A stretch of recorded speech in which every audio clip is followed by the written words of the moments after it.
Hello everyone, this is Sonam Tyagi and you are watching NEET B. आज का हमारा topic है मेंडल एंड हिज एक्सपेरिमेंट। अगर अभी तक आपने मेरे चैनल को सब्सक्राइब नहीं किया है तो प्लीज़ सब्सक्राइब कर लो। जो बेल आइकन है उसको भी दबा दो ताकि आप कोई भी इन्फॉर्मेशन जो है वो मिस ना करें। और ऐसी बहुत सारी वीडियोज़ अभी आने वाली हैं, ठीक है। तो ये है हमारा मेंडल एंड हिज एक्सपेरिमेंट। सबसे पहली चीज़ मैं इसका इंट्रोडक्शन बताती हूँ। इंट्रोडक्शन में क्या है भाई कि मेंडल जो थे वो एक्चुअली में एक बायोलॉजिस्ट थे जो ऑस्ट्रेलिया से बिलोंग करते थे। इनके जो फादर थे उनका एक जो मटर की खेती थी वो करते थे वो, ठीक है।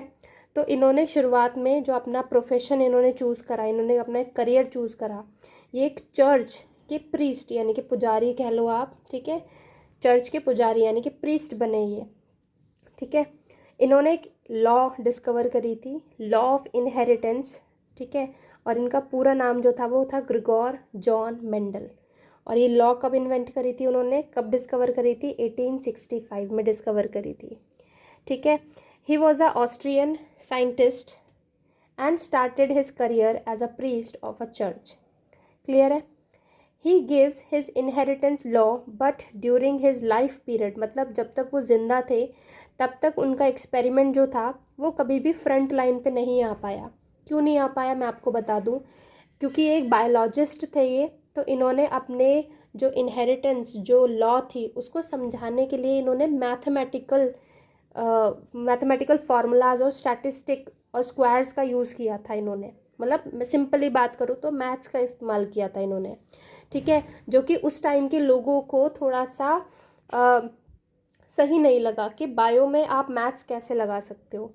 तो इसी वजह से जब तक ये ज़िंदा रहे तब तक इनके काम को किसी ने पूछा ही नहीं, ठीक है। तो जब तक उनका लाइफ पीरियड चला, जब तक वो ज़िंदा रहे तब तक उनके एक्सपेरिमेंट जो थे वो कभी भी फ्रंट लाइन पे नहीं आए, ठीक है। बट आफ्टर हिज डेथ 1900 में क्या हो गई थी, इनकी इनकी डेथ हो गई थी। फिर इनकी डेथ के बाद बहुत सारे और अच्छे साइंटिस्ट आए थे, जैसे कि ह्यूगो डिवेरिस, कोरेन, ठीक है, station mark, found that law about inheritance of character given by Mendel was true and correct.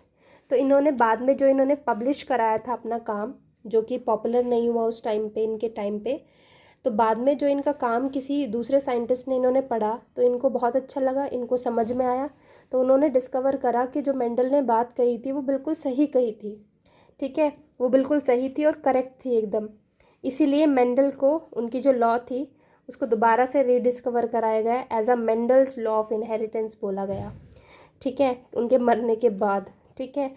और मेंडल को ही हम फादर ऑफ जेनेटिक्स बोलते हैं, मतलब जेनेटिक्स की शुरुआत सबसे पहली बार मेंडल ने की थी, ठीक है। अब इनके कौन कौन से लॉज थे मेंडल के लॉ, तो हम डिटेल में इनको पढ़ेंगे एक एक करके। तो सबसे पहला इनकी जो 3 लॉ थी इंपॉर्टेंट जो इन्होंने शुरुआत में दी थी, that is law of dominance की बात करी थी इन्होंने, ठीक है। इन्होंने बात करी थी लॉ ऑफ सेग्रीगेशन और purity and law of independent assortment की बात करी थी। तो लॉ ऑफ डोमिनेंस क्या होता है बेटा? डोमिनेंस वर्ड से आप समझते हो ना, डोमिनेंस मतलब कोई ऐसा कैरेक्टर जो अपने आप को एक्सप्रेस कर पा रहा हो, ठीक है, उसको हम डोमिनेंट बोलते हैं। तो मेंडल ने क्या किया, मैं आपको इसको पनेट स्क्वायर जो था इक्वेशन उससे समझाती हूँ। तो मेंडल ने जो थे 7 कैरेक्टर्स लिए थे अपने, 7 ट्रेट थे उसके, ठीक है। तो 7 कैरेक्टर्स में से सपोज मैंने लिया है पहला टॉल, ठीक है। एक प्लांट मैंने ले लिया टॉल, मटर की खेती थी मैंने आपको बताया, तो ये सब मटर के पौधे पे ही कर रहे हैं, ठीक है। उसका हाइट, उसकी फ्लावर का कलर, फ्लावर की पोजीशन, उसके मटर का जो दाना था उसका कलर, ठीक है, उसकी शेप, जो मटर की फली होती है पूरी उसकी शेप, ठीक है, उसका कलर, इन सब चीज़ों पे ऐसे करके उसके 7 करेक्टर्स थे उसके पास। तो मैं यहाँ पे एक करेक्टर ले रही हूँ जो बहुत ही फेमस है, दैट इज़ टॉल, ठीक है, मतलब उसकी हाइट। तो हाइट या तो टॉल हो सकती है, बड़ी हो सकती है, छोटी हो सकती है। तो उसने अपने खेत में देखा कि कुछ प्लांट जो थे वो टॉल थे, कुछ थे जो छोटे थे, मीडियम हाइट का कोई नहीं था। तो टॉल पेरेंट लिए उसने, एक मेल ले लिया एक फीमेल ले ली। उनके सिंबल्स कैसे दिखाए? कैपिटल टी टॉल बोला, स्मॉल टी। जब सेम कैपिटल टी दोनों ही बड़े हैं तो इनको हम बोलते हैं, सेम है ना, तो सेम के लिए यूज़ करते हैं होमोजाइगस, होमोजाइगस टॉल, ठीक है, और ये हो जाएगा होमोजाइगस ड्वार्फ। होमोजाइगस ये ड्वार्फ हो गया, ठीक है। इनके इन्होंने क्या निकाल लिए, गैमीट्स, तो गैमीट आया टी टी, यहाँ पे गैमीट आया टी स्मॉल टी और स्मॉल टी, ठीक है। अब इन्हीं का क्या कराया उसने, क्रॉस कराया पनेट स्क्वायर बना के, ठीक है। तो मैंने एक तरफ मेल के कैरेक्टर ले लिए, उसके गैमीट डाल दिए, दूसरी तरफ फीमेल के कैरेक्टर ले लिए, ये वाले गैमीट डाल दिए, तो इनका क्रॉस मल्टीप्लाई किया उसने, तो टी और टी क्या हो जाएगा, capital T into small T. ये वाले टी को इसके साथ मल्टीप्लाई करोगे तो भी capital T into small T, इस वाले टी को इसके साथ मल्टीप्लाई करोगे तो capital T into small T, ये वाले टी के को इसमें स्मॉल टी में मल्टीप्लाई करोगे तो कैपिटल टी स्मॉल टी, यानी कि, और इन ये तो क्या है भाई, सीड्स हैं, प्लांट की प्रोजनी क्या होती है, उसके बच्चे क्या होते हैं, सीड्स होते हैं, है ना। तो सीड्स को जब उसने मिट्टी में लगाया और अगली फसल उसने देखी तो सरप्राइजिंगली क्या दिखा कि सारे के सारे ऑफस्प्रिंग जो थे वो टॉल थे, लेकिन सिंबल कैसे आ रहे हैं, कैपिटल टी और स्मॉल टी। इसका मतलब क्या था, सारे ऑफस्प्रिंग टॉल थे। अब वैसे तो मिक्स है, एक कैपिटल टी एक स्मॉल टी, तो बीच की हाइट के होने चाहिए थे, बट ऐसा नहीं हुआ, सारे क्या थे, टॉल थे, ठीक है। तो यहाँ पे फिनोटिपिक और जीनोटिपिक रेशियो जो होती है वो सेम आती है, क्लियर है। तो सारी प्रोजनी क्या हो गई, F1 जनरेशन में टॉल हो गई। अब उसने क्या किया, इसी F1 जनरेशन से, यानी कि इन दोनों में से कौन सा करेक्टर आगे ट्रांसफ़र हुआ आगे की जनरेशन में, टॉल वाला, तो टॉल क्या हो गया, डोमिनेंट करेक्टर हो गया। तो ये लॉ क्या समझाती है, ये लॉ ऑफ डोमिनेंस को बताती है कि कौन सा करेक्टर डोमिनेंट है। तो जो करेक्टर डोमिनेंट होगा वही अपने आप को आगे की जनरेशन में एक्सप्रेस कर पाएगा, दूसरा नहीं कर पाएगा, ठीक है। अब उसने क्या किया, नेक्स्ट में F2 जनरेशन निकालने की कोशिश करी। तो F2 जनरेशन कैसे निकलेगी, इन्हीं दो प्लांट्स को उसने चूज़ करा, एक मेल और एक फीमेल प्लांट लिया इसने, ठीक है,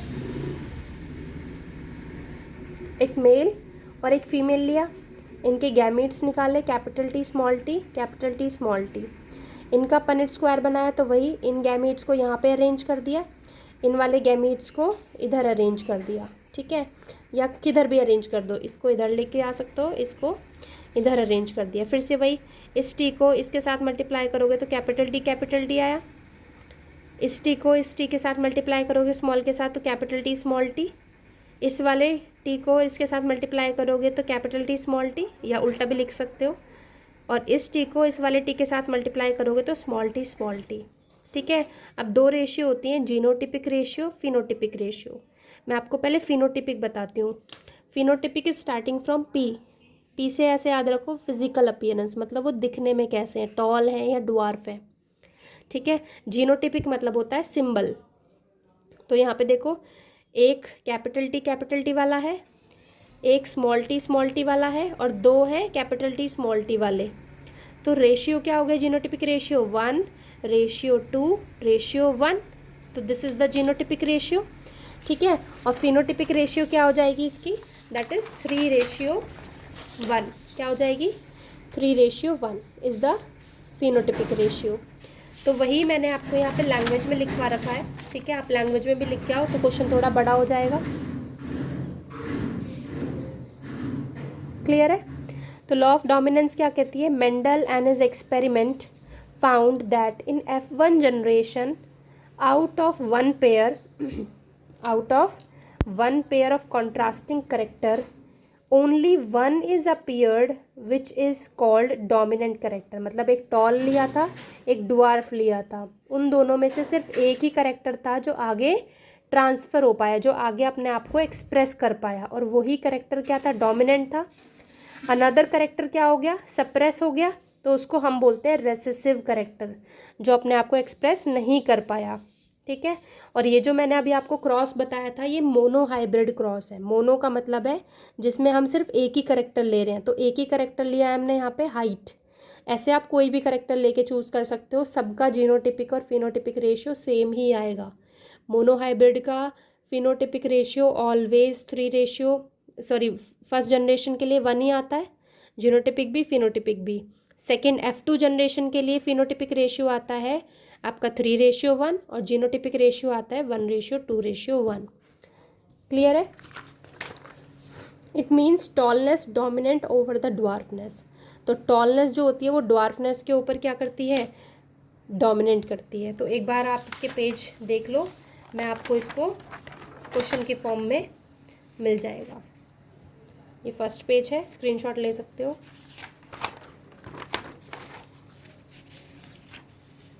ये सेकंड पेज है,